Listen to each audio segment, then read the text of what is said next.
श्रीगणेशाय नमः।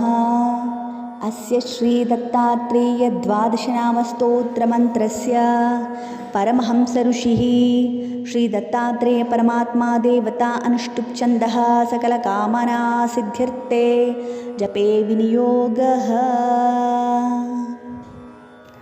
प्रथमस्तु महायोगी, द्वितीय प्रभुरीश्वरः, तृतीयश्च त्रिमूर्तिश्च, चतुर्थो ज्ञानसागरः, पंचमो ज्ञानविज्ञानं, षष्ठः स्यात् सर्वमङ्गलं, सप्तमो पुण्डरीकाक्षो, अष्टमो देववल्लभः, नवमो नन्ददेवेशो, दशमो नन्ददायकः, एकादशो महारुद्रः, द्वादशो करुणाकरः।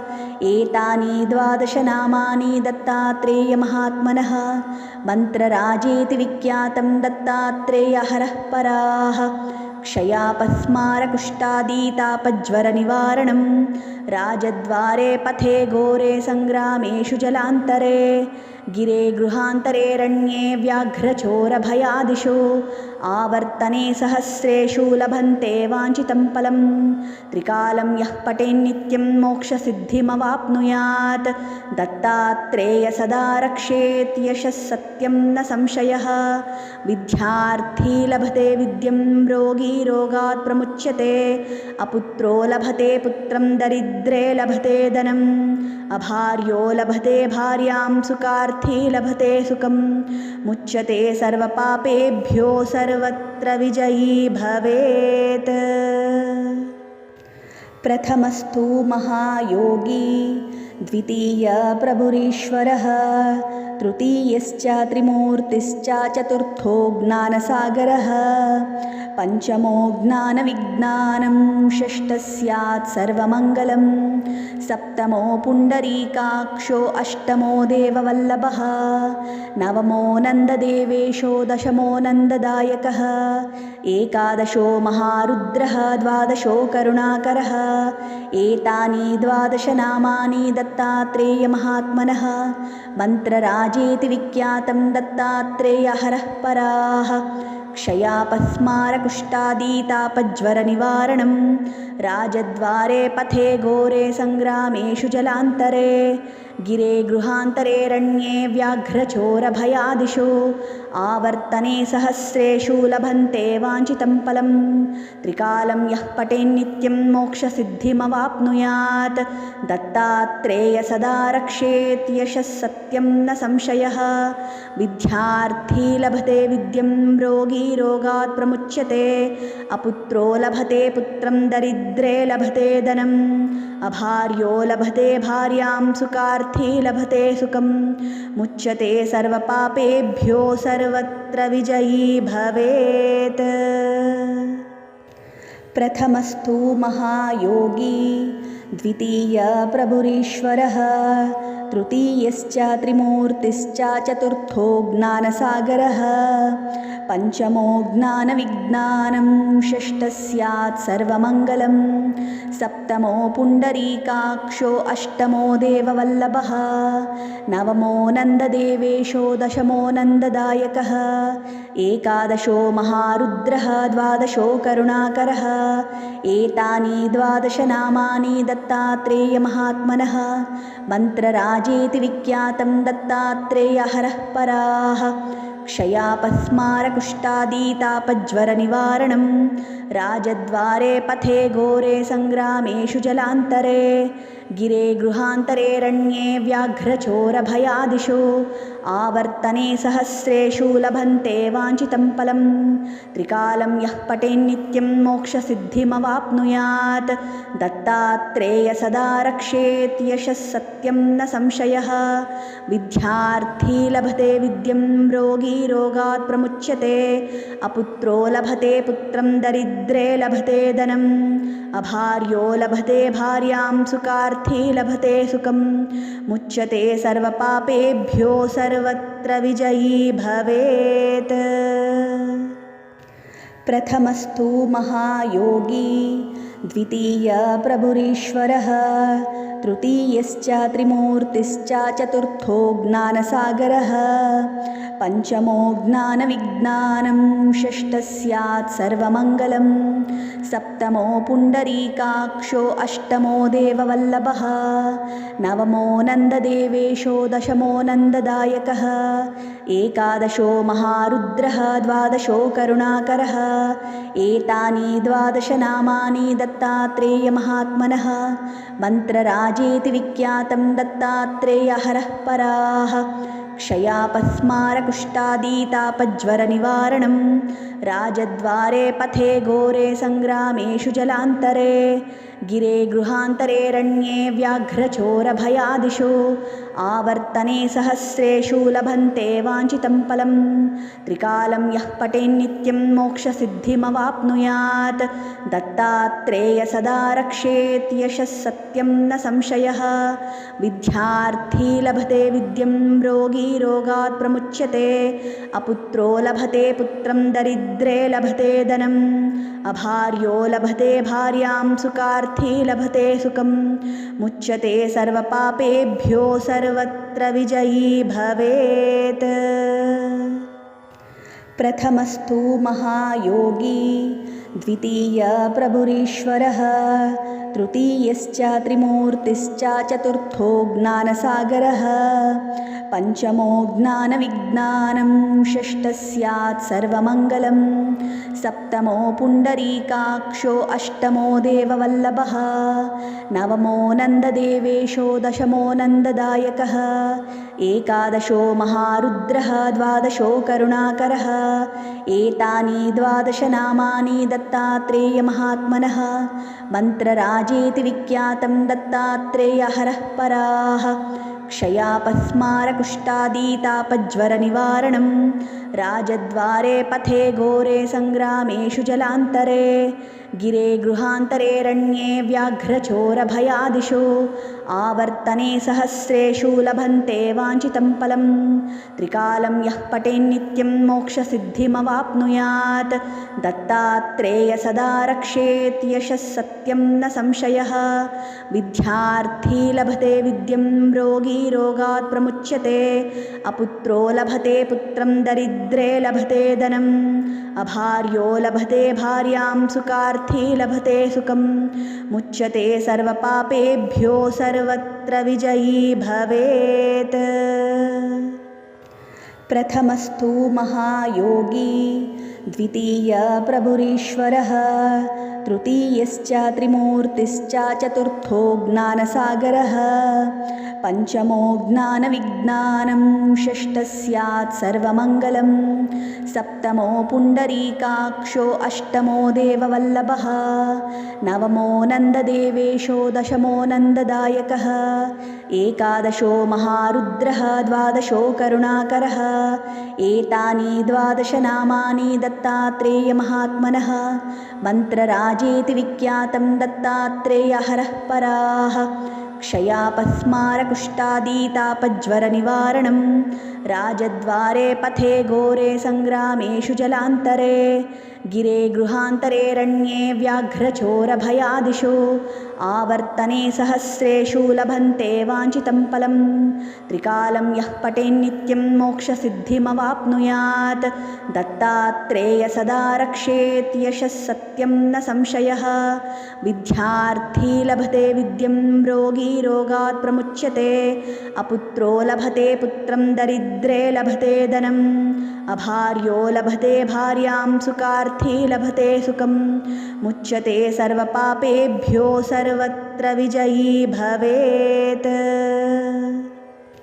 प्रथमस्तु महायोगी द्वितीय प्रभुरीश्वरः तृतीयश्च त्रिमूर्तिश्च चतुर्थो ज्ञानसागरः पञ्चमो ज्ञानविज्ञानं षष्ठः स्यात् सर्वमङ्गलं सप्तमो पुण्डरीकाक्षो अष्टमो देववल्लभः नवमो नन्ददेवेशो दशमो नन्ददायकः एकादशो महारुद्रः द्वादशो करुणाकरः एतानि द्वादशनामानि दत्तात्रेयमहात्मनः मन्त्रराजेति विख्यातं दत्तात्रेयहरः पराः क्षयापस्मारकुष्ठादितापज्वरनिवारणं राजद्वारे पथे घोरे सङ्ग्रामेषु जलान्तरे गिरे गृहान्तरेरण्ये व्याघ्रचोरभयादिषु आवर्तने सहस्रेषु लभन्ते वाञ्छितं फलं त्रिकालं यः पठेन्नित्यं मोक्षसिद्धिमवाप्नुयात् दत्तात्रेय सदा रक्षेत् यशः सत्यं न संशयः विद्यार्थी लभते विद्यं रोगी रोगात् प्रमुच्यते अपुत्रो लभते पुत्रं दरिद्रे लभते धनम् अभार्यो लभते भार्यां सुखार्थी लभते सुखं मुच्यते सर्वपापेभ्यो सर्वत्र विजयी भवेत्। प्रथमस्तु महायोगी द्वितीय प्रभुरीश्वरः तृतीयश्च त्रिमूर्तिश्च चतुर्थो ज्ञानसागरः पंचमो ज्ञानविज्ञानं षष्ठः स्यात् सर्वमङ्गलं सप्तमो पुण्डरीकाक्षो अष्टमो देववल्लभः नवमो नन्ददेवेशो दशमो नन्ददायकः एकादशो महारुद्रः द्वादशो करुणाकरः एतानि द्वादशनामानि दत्तात्रेयमहात्मनः मन्त्रराजेति विख्यातं दत्तात्रेयहरः पराः क्षयापस्मारकुष्ठादितापज्वरनिवारणं राजद्वारे पथे घोरे सङ्ग्रामेषु जलान्तरे गिरे गृहान्तरेरण्ये व्याघ्रचोरभयादिषु आवर्तने सहस्रेषु लभन्ते वाञ्छितं फलं त्रिकालं यः पठेन्नित्यं मोक्षसिद्धिमवाप्नुयात्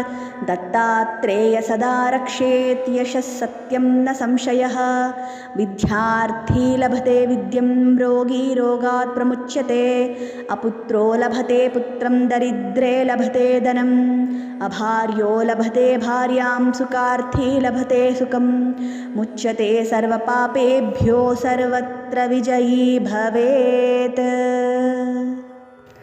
प्रथमस्तु महायोगी द्वितीय प्रभुरीश्वरः तृतीयश्च त्रिमूर्तिश्च चतुर्थो ज्ञानसागरः पंचमो ज्ञानविज्ञानं षष्ठः स्यात् सर्वमङ्गलं सप्तमो पुण्डरीकाक्षो अष्टमो देववल्लभः नवमो नन्ददेवेशो दशमो नन्ददायकः एकादशो महारुद्रः द्वादशो करुणाकरः एतानि द्वादशनामानि दत्तात्रेयमहात्मनः मन्त्रराजेति विख्यातं दत्तात्रेयहरः पराः क्षयापस्मारकुष्ठादितापज्वरनिवारणं राजद्वारे पथे घोरे सङ्ग्रामेषु जलान्तरे गिरे गृहान्तरेरण्ये व्याघ्रचोरभयादिषु आवर्तने सहस्रेषु लभन्ते वाञ्छितं फलं त्रिकालं यः पठेन्नित्यं मोक्षसिद्धिमवाप्नुयात्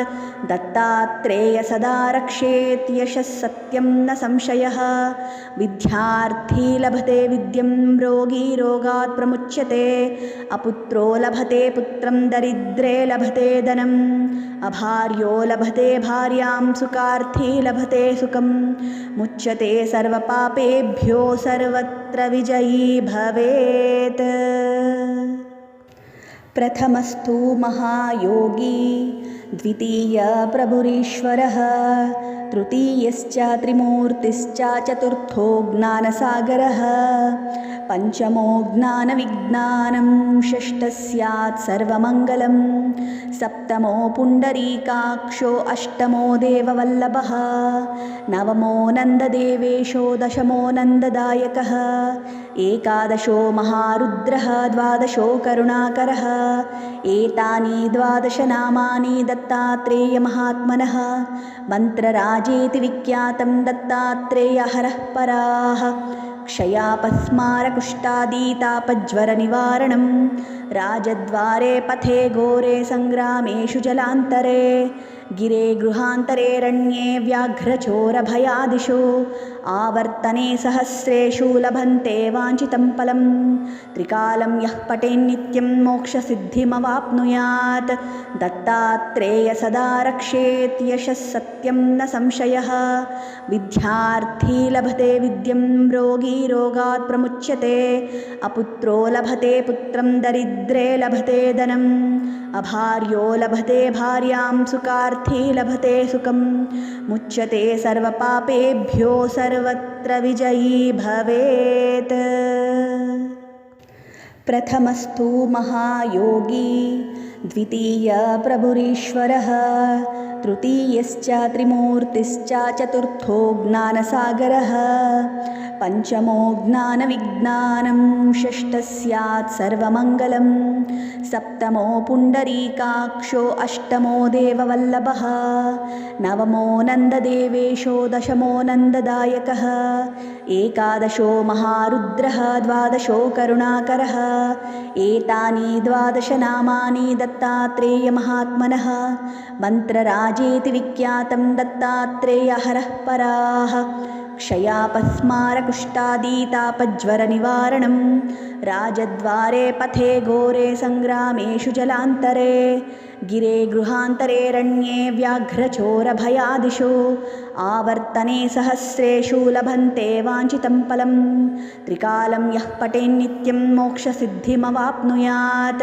दत्तात्रेय सदा रक्षेत्, यशः सत्यं न संशयः, विद्यार्थी लभते विद्यं, रोगी रोगात् प्रमुच्यते, अपुत्रो लभते पुत्रं, दरिद्रे लभते धनम्, अभार्यो लभते भार्यां, सुखार्थी लभते सुखं, मुच्यते सर्वपापेभ्यो सर्वत्र विजयी भवेत्। प्रथमस्तु महायोगी, द्वितीय प्रभुरीश्वरः, तृतीयश्च त्रिमूर्तिश्च, चतुर्थो ज्ञानसागरः, पंचमो ज्ञानविज्ञानं, षष्ठः स्यात् सर्वमङ्गलं, सप्तमो पुण्डरीकाक्षो, अष्टमो देववल्लभः, नवमो नन्ददेवेशो, दशमो नन्ददायकः, एकादशो महारुद्रः, द्वादशो करुणाकरः। एतानि 12 नामानि दत्तात्रेयमहात्मनः। मन्त्रराजेति विख्यातं दत्तात्रेयहरः पराः। क्षयापस्मारकुष्ठादितापज्वरनिवारणं, राजद्वारे पथे घोरे सङ्ग्रामेषु जलान्तरे, गिरे गृहान्तरेरण्ये व्याघ्रचोरभयादिषु, आवर्तने सहस्रेषु लभन्ते वाञ्छितं फलं, त्रिकालं यः पठेन्नित्यं मोक्षसिद्धिमवाप्नुयात्। दत्तात्रेय सदा रक्षेत्, यशः सत्यं न संशयः, विद्यार्थी लभते विद्यं, रोगी रोगात् प्रमुच्यते, अपुत्रो लभते पुत्रं, दरिद्रे लभते धनम्, अभार्यो लभते भार्यां, सुखार्थी लभते सुखं, मुच्यते सर्वपापेभ्यो सर्वत्र विजयी भवेत्। प्रथमस्तु महायोगी, द्वितीय प्रभुरीश्वरः, तृतीयश्च त्रिमूर्तिश्च, चतुर्थो ज्ञानसागरः, पंचमो ज्ञानविज्ञानं, षष्ठः स्यात् सर्वमङ्गलं, सप्तमो पुण्डरीकाक्षो, अष्टमो देववल्लभः, नवमो नन्ददेवेशो, दशमो नन्ददायकः, एकादशो महारुद्रः, द्वादशो करुणाकरः। एतानि 12 नामानि दत्तात्रेयमहात्मनः। मन्त्रराजेति विख्यातं दत्तात्रेयहरः पराः। क्षयापस्मारकुष्ठादितापज्वरनिवारणं, राजद्वारे पथे घोरे सङ्ग्रामेषु जलान्तरे, गिरे गृहान्तरेरण्ये व्याघ्रचोरभयादिषु, आवर्तने सहस्रेषु लभन्ते वाञ्छितं फलं, त्रिकालं यः पठेन्नित्यं मोक्षसिद्धिमवाप्नुयात्। दत्तात्रेय सदा रक्षेत्, यशः सत्यं न संशयः, विद्यार्थी लभते विद्यं, रोगी रोगात् प्रमुच्यते, अपुत्रो लभते पुत्रं, दरिद्रे लभते धनम्, अभार्यो लभते भार्यां, सुखार्थी लभते सुखं, मुच्यते सर्वपापेभ्यो सर्वत्र विजयी भवेत्।